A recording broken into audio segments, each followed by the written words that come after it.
বিহু নৃত্য হৈ আছিলে সৰুজাৰ ষ্টেডিয়ামত যিটো ৱৰ্ল্ড ৰেকৰ্ড হৈছিলে মই বেলেগে গৈ চাই আছিলোঁ। সেইদিনাখন চাই ইমানেই ভাল লাগিলে আৰু মনত এটা ফিল আহিলে যে আমি যদি ঝুমুৰটো কৰিব পাৰিলোহেঁতেন বা আমাক যদি কোনোবা সুবিধা দিলেহেঁতেন। কিন্তু এটা টাইমত ঝুমুৰটো আহিলে বহুত ভাল লাগিছে। আমি আপোনালোকৰ চেনেলৰ যোগেদি মাননীয় মুখ্যমন্ত্ৰী মহোদয়ক ধন্যবাদ জনাইছোঁ। তেখেতে ইমান ডাঙৰ এটা সুযোগ আমাক দিলে যে আমি 200 বছৰৰ পিছত চাহ জনগোষ্ঠী আদিবাসী সমাজৰ যিটো মেইন ডান্স আমি তাক ঝুমুৰ নৃত্য বুলি কওঁ, সেই ডান্সটো আমি আগতে চোতালত নাচোঁ, কৰম পূজাত নাচোঁ, বিয়া সভাত নাচোঁ। সেই নাচটো আজি আহি যে সৰু সজাই ষ্টেডিয়ামত পাইছে, আমি এটা অকল্পনীয় কথা, মানে আমি ভাবিব পৰা নাই, ইমান আমি ছেটিছফাই। আমাৰ চেলেঞ্জো বহুত আছিলে। মোক যেতিয়া বস্তুটো দায়িত্বটো দিছিলে তেতিয়া মোৰ হাতত বহুত ডাঙৰ ডাঙৰ চেলেঞ্জ আছিলে যে বিহুটো ইমান ডাঙৰ ইষ্টাব্লিছ হৈ গ'ল, এতিয়া বিহুটোৰ লগত সামঞ্জস্য ৰাখি আমি গান কেনেকৈ বনাম, গান বনোৱাটোৰ কথা আহিলে আৰু ডিউৰেশ্যন কিমান হ'ব সেইখিনি কথা আহিলে। আমি 16 মিনিট 32 ছেকেণ্ডৰ এটা ট্ৰেক বনাইছোঁ আৰু গানটো চিলেকশ্যন কৰোঁতে বহুত আমি ভাবিবলগীয়া আছে যে আমি এনেকুৱা ধৰণৰ গান চিলেকশ্যন কৰিম যাতে মানুহে গানখিনি শুনিও ভাল পায় আৰু সেই গানত নাচটোও ভাল হয়। এই তেনেকুৱাকৈ আমি এটা গান চিলেকশ্যন কৰিছোঁ, মিউজিক ডাইৰেকশ্যন কৰিছোঁ মই। তাতে মই 3টা গানো গাইছোঁ। এই ট্ৰেকটোৰ ভিতৰত যেতিয়া ট্ৰেকটো হৈ গ'ল তাৰপিছত আমাৰ আৰু এটা ডাঙৰ চেলেঞ্জ আহি গ'ল ভিডিঅ'টো। আজিকালি জানে আপোনালোকে 30 ছেকেণ্ডৰ ৰিল চাই মানুহে, 2 মিনিটৰ গান চালে বৰিং হৈ যায়। গতিকে ইমান ডাঙৰ নাচটো, ইমান ডাঙৰ ট্ৰেকটোত নাচিবলৈ হ'লে কেনেকুৱা নাচটো হ'লে মানুহ চাই ভাল পাব বা ব'ৰ নহ'ব বা এনজয় কৰিব। এই তেতিয়াই মনলৈ বস্তু আহিলে যে আমি কিয়নো নাচটো এনেকুৱাকৈ মই ডিজাইন কৰিছোঁ যে নাচৰ যোগেদি আমি বাগানৰ যিটো চাহ গছ, নাচি থাকোঁতে চাহ গছজোপা হৈ যাব, নাচি থাকোঁতে চিৰিজ গছজোপা হৈ যাব, নাচি থাকোঁতে নাচৰ মাজতে আমি ঢুলীয়াখিনি কেনেকুৱা কৰিছোঁ বেলিটো ওলাই অহা নিচিনা দেখাব। এনেকুৱা কিছুমান কনচেপ্ট মই চিন্তা কৰি গোটেই ভিডিঅ'টো ডিজাইন কৰিলোঁ, কোৰিঅ'গ্ৰাফ কৰিলোঁ আৰু সেই এতিয়া আহি আজি আমি সৰু সজাই ষ্টেডিয়ামত আজি মোৰ ছেকেণ্ড দিন। যোৱাকালি মই যেতিয়া ইয়াত পাৰফৰ্মেঞ্চটো দেখিছোঁ মোৰ মনত এনেকুৱা এটা ফিল হৈ গৈছে যদি কালি গধূলিও যদি প্ৰধানমন্ত্ৰী ডাঙৰীয়া আহিলেহেঁতেন আমি কালিয়ে পাৰফৰ্মেঞ্চ কৰি দিব পাৰিলোঁ, এনেকুৱা এটা হৈ আছে। আজিও যদি বিচাৰে আজিও আমি ফাইনেল পাৰফৰ্মেঞ্চ দিব পৰা হৈ আছে। গতিকে খুব সৌভাগ্যৰ কথা, আমাৰ কাৰণে বহুত গৌৰৱৰ কথা।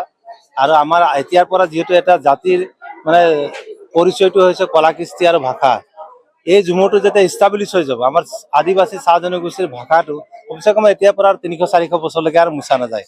মানুহে মুখ্যমন্ত্ৰীৰ নেতৃত্বত তেখেতৰ মাৰ্গদৰ্শনত অসমে এটাৰ পিছত এটা ৰেকৰ্ড কৰি গৈ আছে।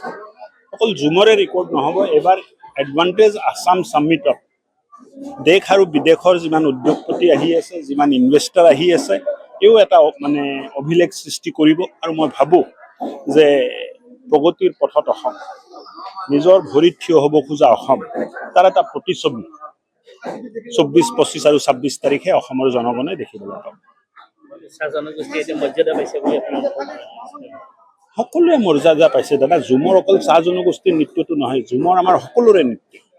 আমিও ঝুমৰ নৃত্যত পাৰ্টিচিপেট কৰোঁ। ঝুমৰক আপুনি অকল চাহ জনগোষ্ঠীৰ লগত, অমুকক ইয়াৰ লগত তেনেকৈ ভাগ কৰাটো উচিত নহয়।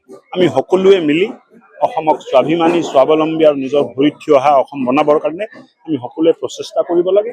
তাত চাহ জনগোষ্ঠীৰো মানে অৰিহণা থাকিব লাগে। বাকীখিনি যিমান জাতি জনগোষ্ঠী আছে সকলোৰে মানে অৰিহণাত আমি এক স্বাৱলম্বী, স্বাভিমানী অসম গঢ়াৰ কাৰণে চেষ্টা কৰিম। বহুত উৎসাহ আছে। যিসকল বিনিয়োগকাৰী ইনভেষ্টাৰ যিখিনি আছে বহুত উৎসাহেৰে তেখেতে আহি আছে। বহুত ইনভেষ্টাৰেতো ঝুমৰ নৃত্যও চাব খুজিছে। চ' মই ভাবোঁ যে এটা ভাল পৰিৱেশ অসমত নিৰ্মাণ হৈছে আৰু মুখ্যমন্ত্ৰীৰ নেতৃত্বত আইন শৃংখলা ভাল হোৱাৰ কাৰণে এতিয়া বাহিৰৰ পৰাও, বিদেশৰ পৰাও, দেশৰো ডাঙৰ ডাঙৰ উদ্যোগপতি ইয়াত আহি বিনিয়োগ কৰিব। তেওঁলোকে পাৰফৰ্মেঞ্চ কৰিছে।